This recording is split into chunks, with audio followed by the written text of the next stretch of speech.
welcome to the show. And after two different but epic semi-finals, it's time for the Sky Bet League 2 playoff final between Exeter City and Northampton Town. In a moment, we'll hear from our expert pundits Joby McAnuff, but here's a reminder of how both teams secured their place at Wembley. Randall Williams again. Finds its way through, deep into that Colchester penalty area. And it's driven into the back of the net by Aaron Martin. What an excellent finish from the centre-back. Over half an hour away from 30 minutes extra time, but a lot could happen between now and then. In by Law, and then what could happen is Bowman striking the post. In by Richardson, and it's squirmed through Dean Gherkin. And Exeter now lead by 2-0, and crucially now 2-1 on aggregate. Senior. Jackson. Frank Noble. Support here from Bramall. Good crossing position here for Cohen Bramall. Backstead punches it away. It's turned in by Senior. And Colchester level it up on aggregate. So this is it. All on what Exeter can provide here, nothing. And we are going to extra time to decide who will go to Wembley. Nice layoff from Poku, but Robinson unable to find Senior. Terrific run there by Collins. Is Bowman onside? Here he is. Seymour is unmarked, but Bowman has found the far corner. What a great finish from Ryan Bowman. And is that the goal that takes Exeter City to Wembley and the League Two playoff final? Time is almost up here at St James Park. Colchester desperate for the goal that'll take it to a penalty shootout. They can't get forward though. We've almost had the 1 minute. We have had the one extra minute, and it's all over. Exeter City are going to Wembley again. Really struggled to show much emotion despite what I'm feeling inside. Look, I was delighted. I couldn't hide how happy I was after that final whistle in the playoff second leg. But it's all about the players. I've said it time and time again. Whether it's a Tuesday night away at so-and-so in League Two, it's all about the players and how the players approach the game. We'll give them the best platform we possibly can in terms of our preparation. But if they need any more belief in what they're capable of, just watch the last performance, and we can go into all to the tactical detail and the opposition detail in terms of Northampton and whoever we're playing. But the players have got to believe in their own processes, and they've done it time and time again this season. So it's all up to the players. At the end of the whistle, win or lose, then obviously there's going to be different emotions, and hopefully we're on the right side of those. But we've still got to conduct ourselves in a sensible manner, and keep the players' mindset about what it is and focused on the game only. Adams with the delivery, up goes Good, it's dropping, and it's in! Final touch, I think, came off Callum Morton, and Northampton Town go 2 up on the night and draw the tie level 2-2. Oh dear, it's a horrible day at the office for Michael Duff and Cheltenham, but for Northampton Town, what a turnaround. So here's a chance, oh and what a goal! It's going to go in from Morton! Goodness grief, what on earth happened there? That is calamitous.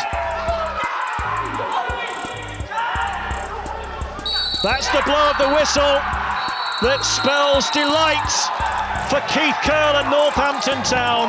What an incredible comeback. I think everybody that witnessed the game on Monday night would have saw how far we've come as a team and what we need to do now. We need to replicate that level of performance individually and collectively. The mindset has got to be exactly the same. It's an opportunity to go out, represent the football club and put in a performance that individually and collectively we can make a lot of people proud. So Joby joins us now. You'll be covering the game for Sky as you did both the semi-finals. I know the circumstances are a bit different to a usual playoff final, but how excited will both these sides be ahead of such an occasion? Yeah, massively. Listen, I think as a player, and particularly player that is playing in the lower leagues, I think getting to Wembley is always something that is, a massive incentive. Obviously a few of the Exeter lads have had that experience already. But certainly for Northampton boys that probably haven't, and some of the Exeter boys that haven't, it's a fantastic experience, and certainly one that, although it will be slightly different this year, I'm sure one that they're all relishing and can't wait to get out there on a match day. Yeah, as I said, you covered all the playoff games. What did we learn from both these teams in both those ties, do you think? Well, first and foremost, I think, all the teams that took part, the players, the backroom staffs, everyone working at those clubs deserve huge credit. It's a tough ask, only after probably a couple of weeks being back in, to go and perform the way they did, in two very tough games in both sets of examples. And obviously Exeter's going to extra time as well. I think it was, a massive, massive achievement just to get through the games, and obviously to put on, two lots of games that were entertaining. There were goals, there was action throughout. All those players deserve a, large amount of credit for getting through that. Exeter, I think we saw what we have done all season. For me, a very rounded team, very well set up. They've got threats, of course, in the likes of Randall Williams, who, for me, we didn't see enough of, but he's certainly someone who can produce, as he has done with the amount of assists and goals that he's got this year. And I think they were good value over the two legs. They had a little spell where Colchester came back into it, particularly in that second leg, but they weathered that and obviously came through at the end. Northampton, listen, we saw what they were about. Disappointing first leg. I personally thought they would be out of the game, going into that second leg, particularly with Cheltenham's defensive record they've had this year. But they came flying out the traps. They're a very direct team. Keith Curle made no apologies about that. And he shouldn't. It's what works for them. It's very effective, very difficult to play against. And it obviously proved too difficult for Cheltenham. And, they're going to be a big, big threat from set pieces, with that physical element that they bring to the game, come final day. As you sort of touched on there, both showed that never say die attitude. How important is that going into a game like this, a playoff final, though? Well, it's a one-off. I think everything that's gone before, whether it be the season before the break, and now the playoffs, everything goes out the window. It's about who's going to equip themselves best for the final. It's a massive opportunity for both those football clubs, particularly off the back of what has been happening and the financial implications it's going to have, certainly on League Two and League One. It's a real opportunity to help maybe offset some of those losses, but also from a football point of view, it's promotion. It's to step up to another league, which everyone at those football clubs wants to be a part of, and a chance to challenge yourself at a higher level. So, certainly all to play for. And, these events often just come down to who manages the occasion the best on the day. Yeah, and both the managers are at opposite ends of the experience scale as well, with it only being Matt Taylor's second season in charge of Exeter. Could that be a factor, do you think, going into this game, that level of experience?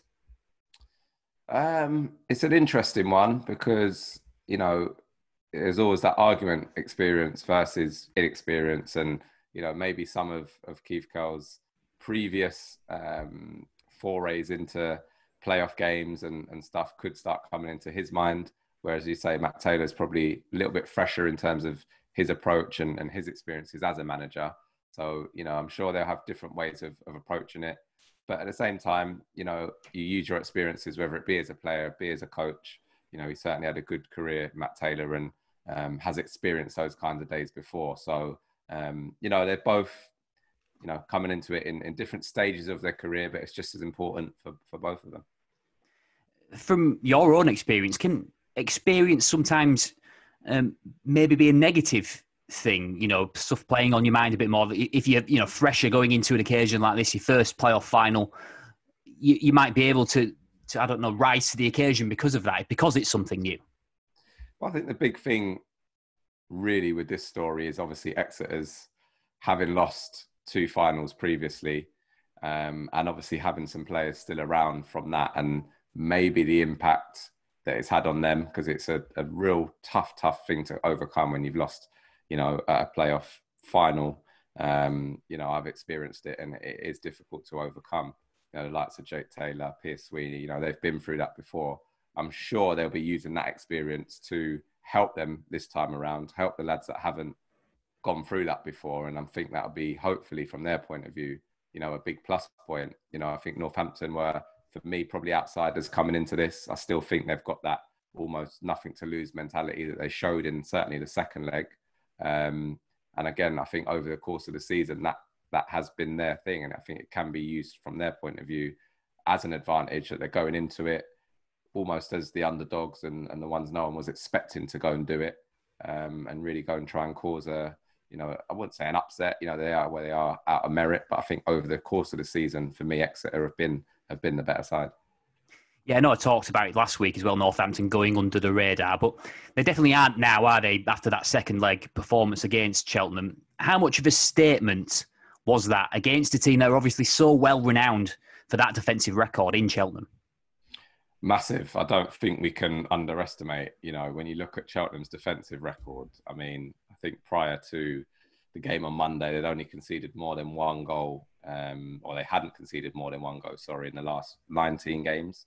So that sums it up, to go there and score 3 goals and be really, really well worthy of the win. It was by no means, a fluke, or they only had a few opportunities. I think they were in 24, 25 attempts on goal. They dominated from the first whistle to the last whistle and fully deserved it. So the confidence that will bring them, they will go into any game now thinking in any circumstances, they've still got a chance to win. And obviously starting the game at 0-0, again, they're going to be coming into it buzzing off of that result.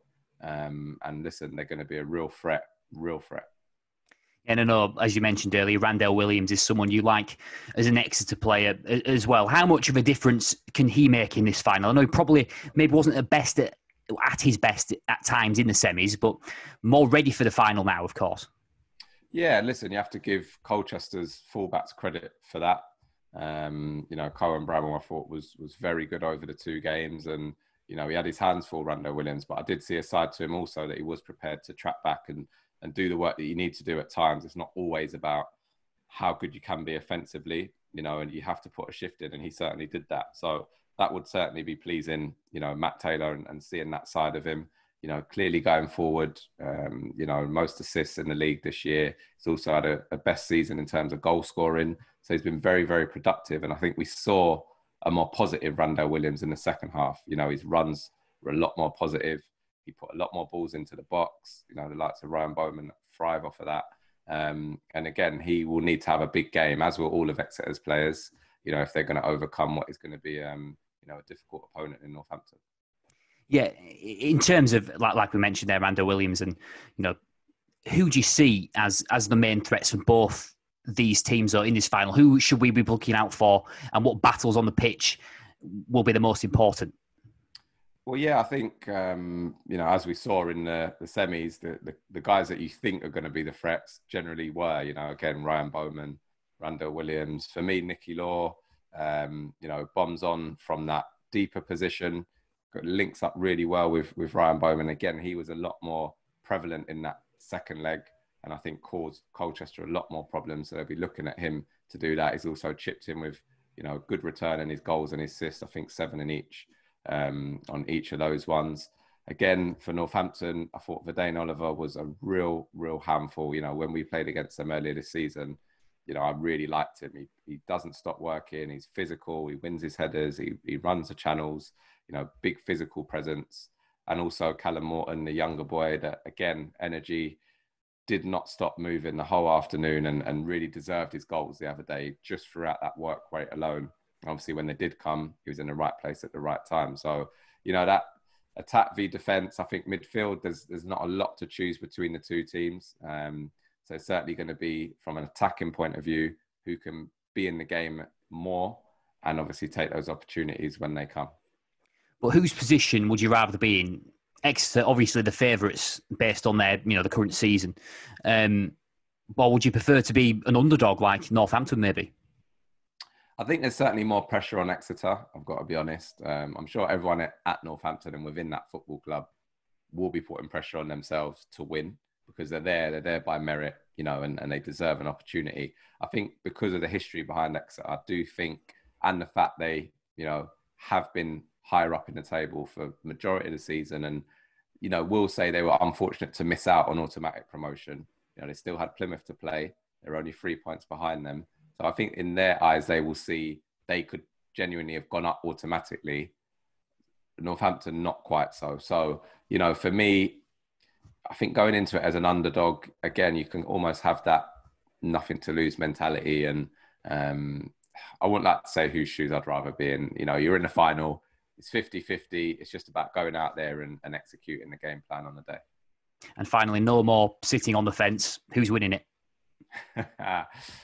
Listen, if Northampton, I've got to be honest, if they come out and play anywhere near the level that they did on Monday night, they're going to be very, very difficult to stop. It's a real balance between, for me, the better footballing side, which is Exeter. Again, they like to play through the lines, play through that midfield that they've got, and get it wide and get good delivery into the box. Whereas Northampton are a lot more direct. And for me, at Wembley, the onus is going to be on Exeter to get the ball down and move Northampton around. I think if they can do that, then I would expect them to come out on top. If they get caught up in a bit more of a direct physical battle, then there's only going to be one winner, and that's Northampton. So I'm still sitting on the fence. Still sitting on the fence. Joby, it's set to be a cracker. Enjoy the final and have a good weekend. Will do. Cheers, Ben. Take care, mate. Well, we're now joined by Exeter City's Nicky Law. Nicky, thanks for joining us, first of all. How excited are you to have this opportunity of promotion? Yeah, we are. We're delighted, obviously. Navigated our way through, obviously, the semi-finals. 2 tough games against Colchester.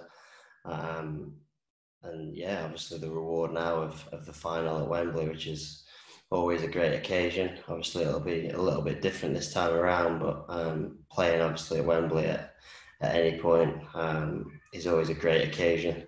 And obviously even better if you can win. Quite a way to do it as well in extra time. Did you always have that belief in the squad that you could turn that first leg deficit around? Yeah, we did. I think we felt reasonably hard done by in the first leg. I don't think we deserved to lose. I don't think we deserved to win the game either, but I think the draw, obviously, on reflection, seemed like a fair result. But I think when you're going away in the first leg, you obviously, if you do lose, you don't want to lose by more than 1 goal. And obviously we came away with the 1-0 defeat, but there was no doom and gloom afterwards. We always felt that going into the home leg, obviously at St James's Park, where we've been so strong, particularly this season, but over my 2 years since I've been here anyway, we've always performed well at home, and the results have kind of backed that up. So there was a confidence still there. Nice, obviously, to score early on. That kind of settles a few nerves, if you like. And I think once we go 2-0 up, we felt that maybe with the chances created and things like that, we could have maybe made it a little bit easier for ourselves. But it seems to be obviously what we do, really kind of do things the difficult way. But now, as you say, then to go into extra time and the lads, obviously I came off, but the lads out there that were doing 120 minutes in the heat that day, it was an unbelievable effort from the whole squad, really. So no, we were delighted, and as I say, I think we were always quietly confident that we could get through the 2 legs and obviously have a crack at the final.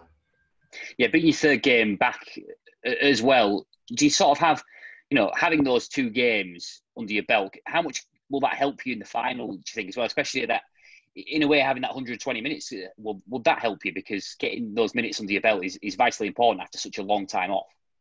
Yeah, it is. I think it certainly won't hurt. It'll definitely help. I mean, it's a strange situation at the minute, really, with these games that we're playing in a usual schedule. They'd probably be your 2nd, 3rd games of pre-season games, if you like, with such a long layoff that we'd had.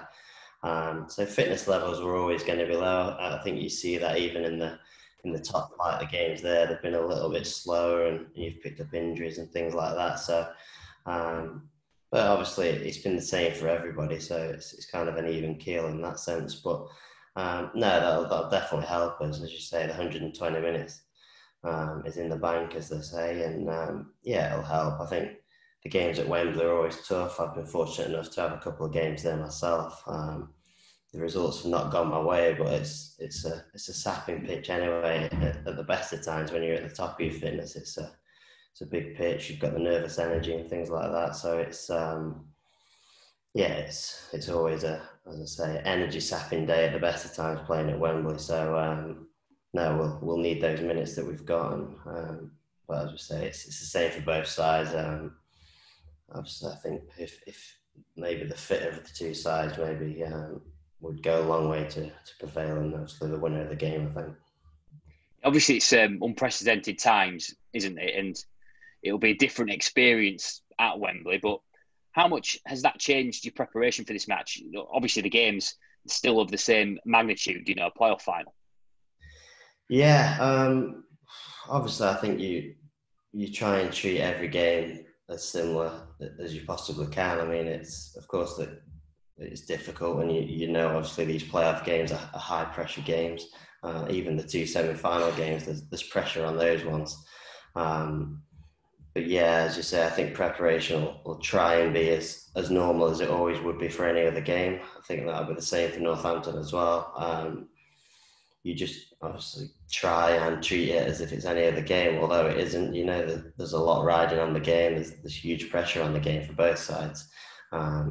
Yeah, that comes into play as well. I think in these games, you can maybe handle that extra pressure, the better. We have a good crop of experienced players with quite a lot of promotions in our camp as well, and those experiences will definitely help. I know Northampton have that as well. So yeah, I think again, whoever maybe handles that pressure the better on the day will it'll go a long way to kind of deciding who wins the game, really. How much of a relief was it as well to get through after the curtailment and have this chance of promotion? Because obviously the chance of automatic promotion, which you would have been in with a shout with, was taken away. Yeah, it was. It was tough. I think obviously the longer the lockdown went on, you probably felt that it was going to be even more difficult to kind of finish the season. The 9 remaining games, it was looking less and less likely that we were going to have that chance. And obviously, I think at points it maybe looked like that maybe only the top 3 would get that obviously opportunity to go up. You weren't sure whether the playoffs were going to take place and things like that as well. So it was a strange situation. But no, I think we were delighted, probably along with the other 3 sides, that if we weren't going to get that chance to kind of go up automatically, that we still had the chance to kind of go up anyway. And I think it worked both ways. I mean, there was no guarantee that we were going to obviously go up automatically anyway, although we felt we had a good chance. You could have maybe quite easily have come back and had a terrible run in the 9 games. You may not have even had a chance of the playoffs as well. So you just never knew how it was going to go. But to have that chance to do it, as I say, we're a confident side in that we believe in our style of play, and obviously the tactics the manager kind of uses with us. And we knew that if we played to our best of our ability, then we'd have a shot, obviously, of playing in the final. Obviously, we're up against a very good side, a very strong side, physical side, with a lot of experience and good players as well. So it's going to be another tough game on the back of obviously 2 tough games last week as well. Quite a quick turnaround as well with this final. I think in my previous experiences of kind of winning semi-finals, usually you have maybe a 10 to 14 day wait for the final, which sometimes isn't ideal. I think whereas this one, you kind of 3 or 4 days, obviously maybe turn around, and obviously you're looking at the final as well. I think that's a good thing. I think it's not too much time to obviously think about the game, and you kind of, I think we'll train tomorrow and then we'll travel down on Sunday, and the game's Monday. I think before you know it, it'll be here. So lots to look forward to. We're excited.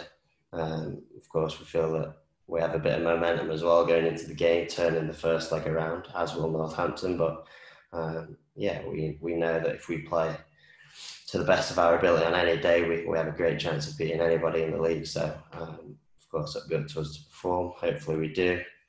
And hopefully for myself, 3rd time lucky, and obviously for the club as well. Yeah, you mentioned that in terms of for the club. Obviously, members of this team have experienced that heartache from a few years ago. Can you see the hunger in the players that are still there as well as yourself, who've been through that to do one better this time? Yeah, definitely. It spurs you on. Of course, you remember the feeling of losing at Wembley, which is the worst feeling, I think, in football. Obviously, you fight all season long to get the chance to kind of go up. They say the playoffs, if you can come out on top of the 4 sides, it's the best way to go up. But I think also on the other hand, if you lose, it's definitely the worst way. Even, as you say, the semi-finals is tough to take, but I think the one at Wembley is even tougher to take, losing there on such a big stage and things like that. So, there's definitely a confidence, a determination in the camp, if you like, to hopefully not have that feeling again. I think that will definitely help us and hopefully spur us on. But of course, there's 2 good sides there, and neither of us want to lose. So you just never know. And obviously, the playoffs, anything can happen, and I'm sure it will. There'll be plenty of ups and downs on the day. But yeah, as you say, hopefully maybe the past experiences of myself and the boys that have been there as well and lost 2 finals of late, hopefully that determination will just get us over the line this time. You've obviously played at a higher level yourself as well.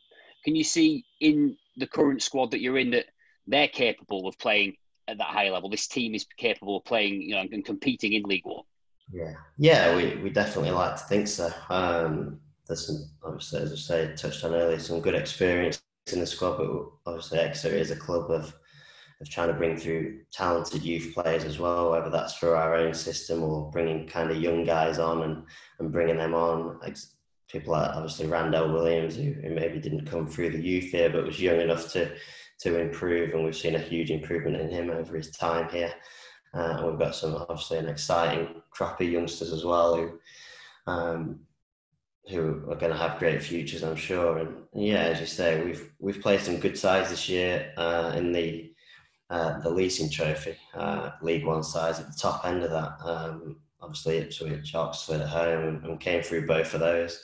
And we went obviously all the way to the last minute away at Fratton Park as well in the semi-final / final type thing in that as well. So there's definitely we've shown over those games that we could compete. Obviously, if we're lucky enough to kind of get over the line on Monday, then we definitely feel we have the talent there to obviously do ourselves proud in the league above, and obviously with the times and things like that, you don't really know what changes are going to be made to the squad and things like that. So a lot obviously to happen before that can kind of bear fruit, if you like. But no, there's definitely a confidence in the quality that we have in the ranks here. But of course, we have a big job to do on Monday, and then hopefully, if we get that over the line, we can maybe look towards that after the game. But looking at Northampton, they obviously came back and surprised everyone in their second leg.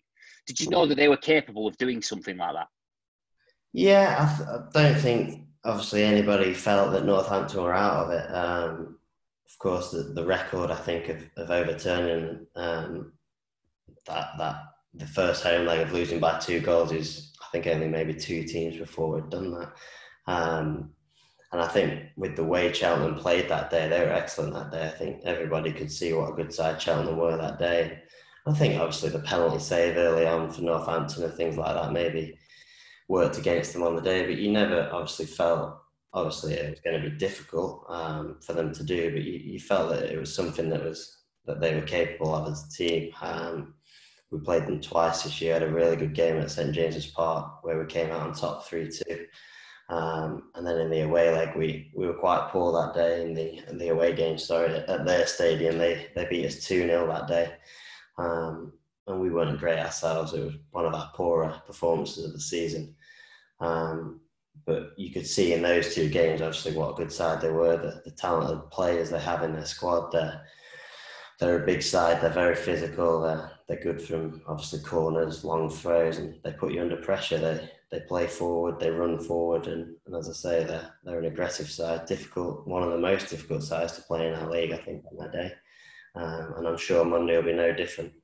But obviously, on the other hand, I'm pretty sure they know that we're a decent side as well, and they'll be expecting a tough day themselves. But they'll have huge momentum as well, obviously overturning that 2-0 away as well at such a difficult stadium like Cheltenham, who haven't lost many games this season, will give them great confidence and huge momentum as well going into it. So, it'll be 2 good sides, 2 attacking sides. I'm sure it'll be a good game. But as we touched on, hopefully we'll have enough on the day stand up to everything that they can throw at us, and hopefully we'll have just too much for them on the day, but we'll see on Monday. Yeah, and we saw obviously that you mentioned Cheltenham, and they've obviously got the best record in the EFL in terms of their defensive record, and they managed to do that on ground. So has that changed your preparation for the final in any way, watching the way that Northampton played in that second leg? I think the way they played is what we expect from Northampton anyway. That is obviously, I think, how you saw them that day is how they play. They do get the ball forward, they attack, they get bodies forward, throw bodies forward, crosses in the box, they make you defend, they ask you questions. Monday will be no different, I'm sure about that.